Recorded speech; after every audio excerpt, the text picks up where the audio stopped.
because most of our discussion has been focused in the 60s, the 80s, and then probably a bit in the early 2000s, is the idea of today's media climate, especially in with the Trump White House. You can't look at a media and democracy these days without looking at the Trump White House. It's a media phenomenon, right?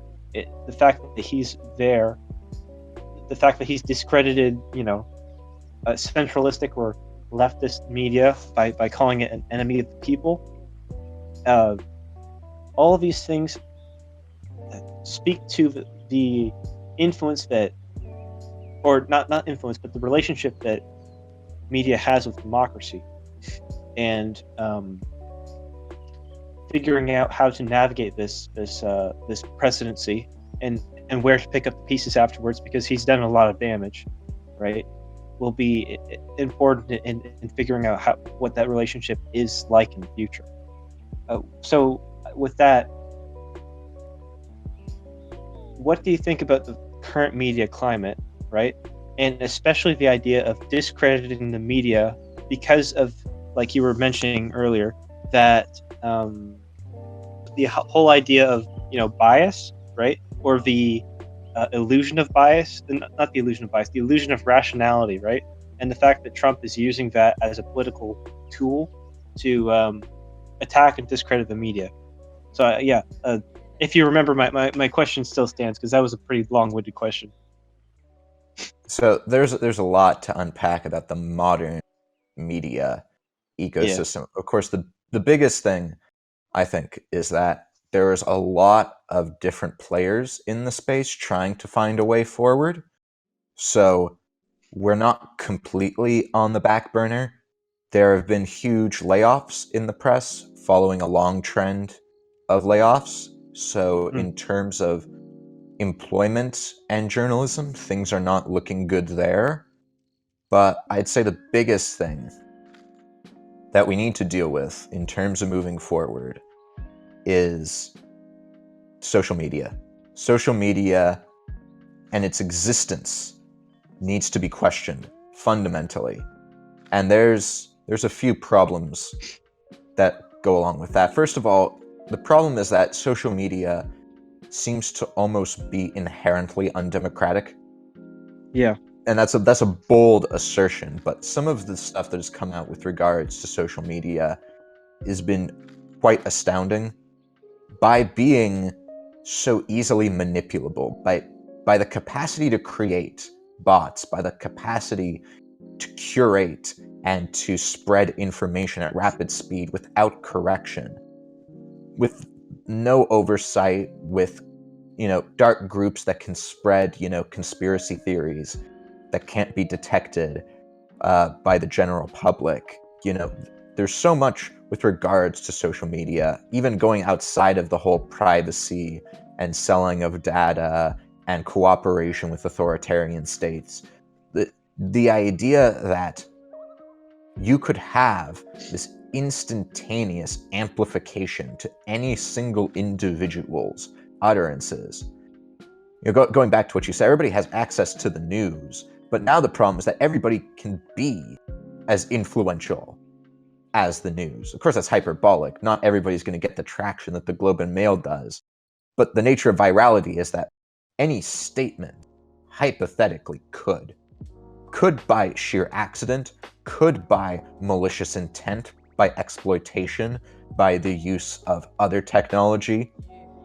And we're not equipped to deal with it. We're not even equipped to speak about it yet. I think that, there's been a lot of reckoning with regards to Facebook and the endless scandals that have been plaguing it. Truly one of the greatest PR nightmares, I think, that has ever rocked a company. Truly, they are in the news all the time for new problems. I think the latest one was that,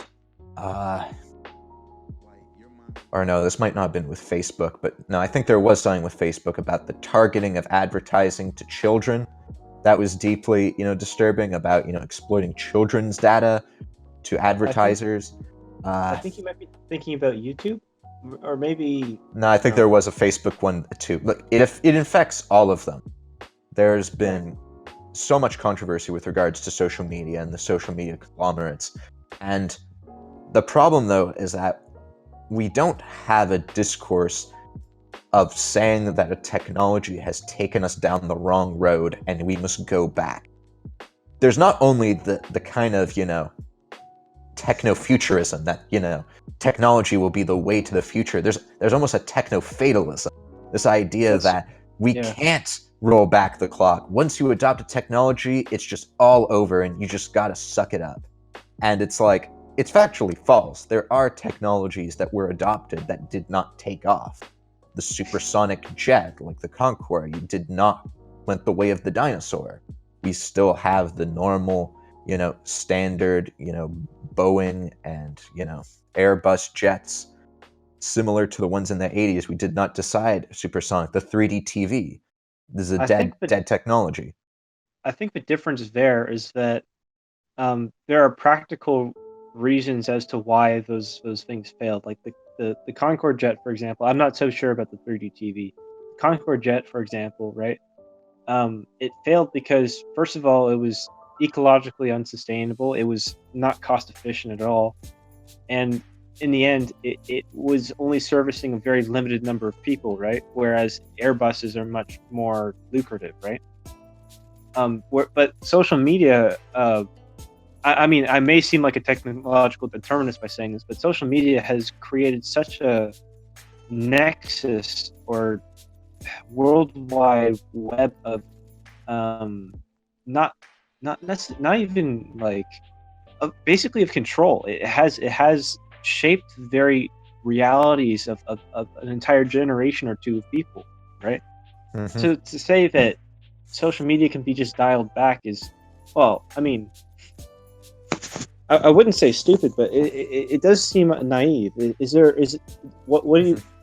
a way that social media could be rolled back? I kind of doubt it, right? I think a better way of thinking about it is figuring out how to navigate it or regulate it, right? And that's what we're trying to do with the current discourse. I think we must, I must clarify here. First of all, you are correct that the Concorde jet was a technology kind of doomed to failure. At the same time, there were many people in the United States government willing to create large research grants and large projects to expand a fleet of them. Those bills ended up failing, but if they had succeeded, where we might be, I don't know. Likewise, with regards to the rolling back of technology, social media would be truly too heavy a point in time. Not to say impossible, though. Where there is a will, there is a way. The Khmer Rouge were able to de-urbanize a nation, forcing people to the rice fields to become agrarian, mechanized, socialist cogs in their machine. It was a brutal human rights violation, but where there is a will, it can be done. I do not propose anything of a Khmer Rouge type social readjustment. What I do propose, though, is that we need to pull back from the direction that we are heading in a way that is going to look like trying to pull back the clock. Now, the issue is that regulating social media is almost impossible because of its international nature. The fact that Facebook touches on every single country, has such a huge share of the Earth's population in its system. For a nation to create regulations it's going to be ineffective. It still doesn't deal with the many problems that are produced from it, the amplification of ideas, the hidden groups that deal with conspiracy, the way that falsehood can spread so easily. At the end, I think the issue is that we're going to need to think of a more radical solution, and I fear that we haven't quite arrived there, but I hope we're slowly heading there. The idea of a public service, a public social media as a public service administered by a government, honestly, might be one of the most effective approaches. Now, hear me out. Twitter is a widely utilized service that is utilized by journalists immensely for the transmission of newsworthy new events as fast as possible. Right. It's embedded in that job. There's no way you could disembed it. If Twitter just went down, journalists would just find some other social media site to share things as fast as possible. At the same time, people on Twitter who are active on Twitter mention, the toxicity and the viciousness of it. So how do you deal with all of that? Well, the idea is that if the government was to provide a public service, a social media platform as a public service, it has tools that things like Facebook and Twitter don't have at their disposal. For example, the government can administer, for example, a code, the equivalent of, a social insurance number, for the sake of digital social media sign-up. And this allows it to overcome one of the greatest hurdles of social media, and it's the problem of anonymity, the problem of bots, and the problem of manipulation that comes with all that.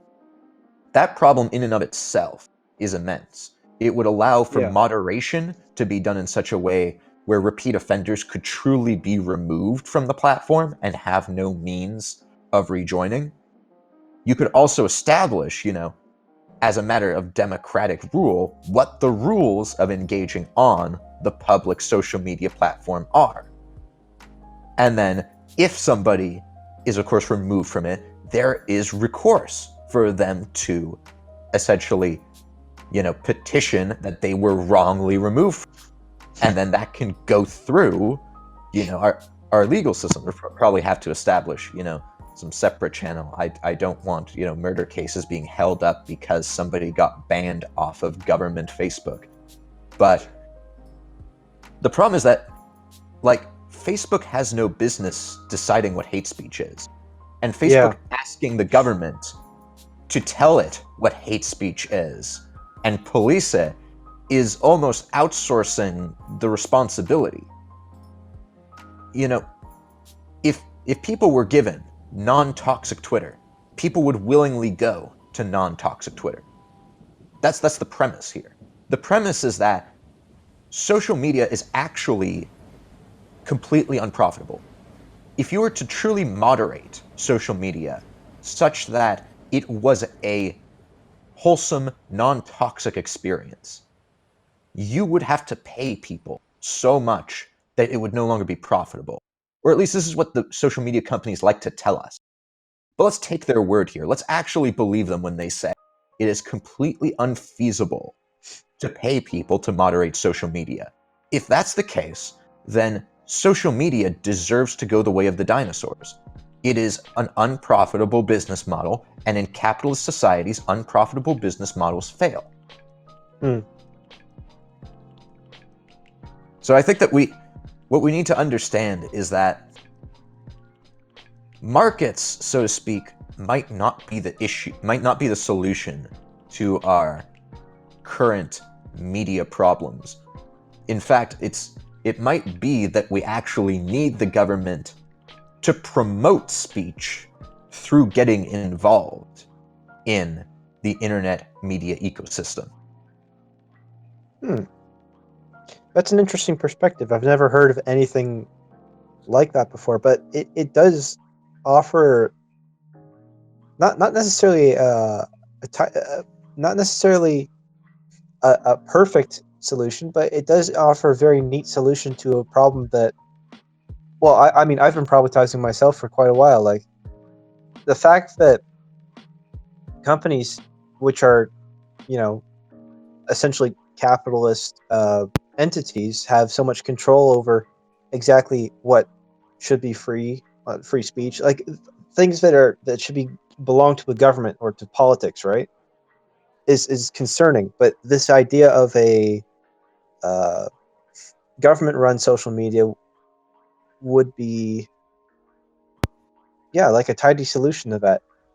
I would wonder how effective that would actually be, though, because I feel I feel like some people are drawn to the toxicity, Some people like the drama. They like the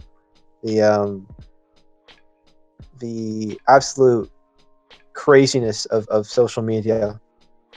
I mean, like that's what like Reddit is for, basically, just to look at all the stupid shit that people say on other media forms, whether that be Twitter or Facebook or whatever.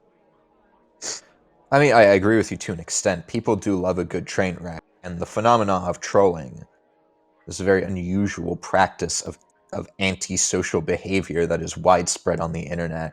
You know, there's definitely some element of that, but I think that's the area where the idea of a government-run social media service comes into play, because the other alternative that you've spoken about is that the government actually get into the regulation of the internet itself, which I think is simply not going to be effective. It's not going to be popular, and it's not going to, it's going to end up with, the endless rabbit chases. We fight the good fight in terms of things like child exploitation images and the like, but do we want to be investing those resources to every corner of the internet? I think that it's a far more reasonable idea to invest in services that people will willfully migrate to. I never thought Spotify would be an effective, company. The idea that people would pay to listen to music when the illegal, downloading of music for free is so widespread. I honestly would have never guessed that so many people would pay a membership fee just to listen to music. But the power of convenience, the power of, a good user experience, these are powerful tools. And I think that that's where a government-run social media service would be so effective. The ability to sell yourself on just a hospitable place where the trolls won't get you, where there's not going to be literal people PMing you that they hope you die and that they will rape you. Like that is the sell. That will sell for a large sum of the population who are not looking for the drama and the toxicity that some people happen to love about the internet. Yep. Okay. Well, that is definitely an interesting rabbit hole that we kind of went down. But we have to kind of start wrapping it up. And I guess the last thing that I want to talk about would be, or I guess we were already on the last thing, but I want to shift it back towards the idea of media and democracy. Social media and democracy specifically. You've been talking about how social media is specifically anti-democratic, right? That there's so much going on that we wouldn't be able to actually. It's not synonymous with a democratic system because of how easily manipulable it is, how easily information is propagated, how there's little to no fact checking, etc. And that your solution to this would be a government-run, social media. Mm-hmm. But Of course, think the framing is important. It's the people's media. It is a public good. Right. Oh, so it's not necessarily government. I mean, it is administered through the government, but the idea is that, by participating in democracy, the elected officials are, as an extension of the populace, are the ones who are legislating what this, common good is. I suppose the only worry that at least me personally, would have with that sort of system is that the fact that we have no, not necessarily the fact that we have that we don't have government run media specifically for the purpose of or at least in the United States, they don't have government-run media specifically because they're afraid of the fact that the government could get too much power and act in undemocratic ways. When the government controls an entire system of, the entire system that is used to framework a debate, you have questions of censorship and what is allowed and what is not allowed. That becomes automatically administered by the government, which for libertarians and free speech activists, this is a huge problem that that sort of framework suggests. So I guess that's the last caveat or the last counterpoint that I'll present to you. How in a world where the government controls the very framework by which people communicate and is able to censor or to discursively separate things that are it views good or bad, how can that support a democratic environment? I mean, you've given me an example, right? But how do we prevent people from abusing that? I mean, it's a good question. I think we can turn, though, to our country here, Canada, and we can see an example of government in the media ecosystem. The CBC is, of course, run as an independent news organization funded by the government. And, of course, you have the issue of the CBC is truly, disconnected from the government. The government doesn't get to go to the CBC headquarters or talk to the head of the CBC to change coverage as they see fit.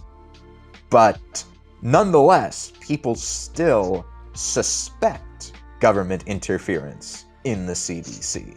Even under the Harper administration, the CBC, which is normally attacked as part of the mainstream and therefore left wing, you would think that the CBC would be, a shill for the Conservative Party under the Harper administration, but it hasn't been. And just like how we're living through the SNC-Lavalin controversy currently with the Liberal government here, we're seeing once again the media taking, a very confrontational stance. But nonetheless, there are still going to be people who are still going to suspect that there is political interference in a government-run or government-funded, taxpayer-funded news organization. And the problem, I think, is that at the end, you need to have a good democratic system in place in order for such a system to function. For example, in Australia, there was a controversy. I haven't followed it, but word had come out that one of the prime ministers in Australia had actually tried to direct coverage of the Australian public broadcasting news organization there, and it was quite a controversy, to say the least. I don't know what the fallout has been from that. I don't know if heads rolled or the like, or if it has just acquiesced. But at the end, you need the democratic system in place in order for, government public goods to truly serve the public. And that's, of course, the problem. Social media as it exists currently, is very easy to erode democratic norms and conventions. It's very easy for hostile actors, for radical actors, for foreign actors to manipulate the electorate, to harm, democratic institutions or trust in the democratic institutions. And that if that trust remains low, then nothing the government can do could ever, reestablish trust. The proposal that I have banks on the idea that as a brute force, a non-toxic social media is more desirable than the current product on hand, if it can function well. But as we know, there are a lot of assumptions there. For a long time, the right wing has tried to make their own version of Facebook and Twitter because they claimed Facebook and Twitter were left-wing bias against conservatives.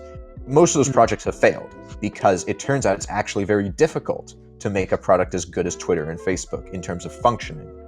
The government attempting to make a product as good as Twitter and Facebook can also be, an area for skepticism. And likewise, you see, on places like Reddit and the like, conspiracies about the shadow ban, the ability to ban people where the person doesn't even know that they're banned, but nobody is seeing what they are posting. These accusations, get widespread on many different other places as well, this kind of conspiracy thinking. And, who's going to stop that from, setting foot in the government, public social media service, this risk of people feeling that they've been shadow banned. So at the end of the day, it is a catch-22. A foundation must be laid in place already for the government to solve the social media problem. But then, in order for that foundation to exist, it almost, requires people unreasonably believe government institutions work. And people have a right to be skeptical of a lot of institutions. Here in Canada, I think part of the controversy with SNC-Lavalin is that many people have learned for the first time that the Attorney General is not really as separate as people would like them to be from the Prime Minister. And that's, something that people don't like about their democracy. How does this stuff become reformed? Well, it requires large-scale organization and campaigns, which are, of course, going to involve social media. But if social media is so easily manipulable, how do you start a movement that follows through? These are all complicated questions. Essentially, social media is here. We have to deal with it. We have to work with it. And we've got to use it, it seems, to create something better than it. But that, of course, I guess I'll leave it at that. If you think that that's a feasible route, I'd like to agree it's a feasible route, but if you don't, we're back to the drawing board. Well, I suppose that's as good a place as any to end off on. Hey, it's your editor, Amy. Jesaya didn't have an outro for this one, so I'm hijacking the show. Hope you enjoyed their discussion on media and democracy. It was kind of long, so if you stuck it out with us thus far, then congrats. If you liked what you heard today, please consider hitting that subscribe button. And if Jesaya's voice annoys you just as much as it does me, feel free to let us know in the comments below or contact us at any of the links in the description box. As always, check us out on thevaultpublication.com. That is www.thevaultpublication.com. And I'll see you in the next episode. Peace.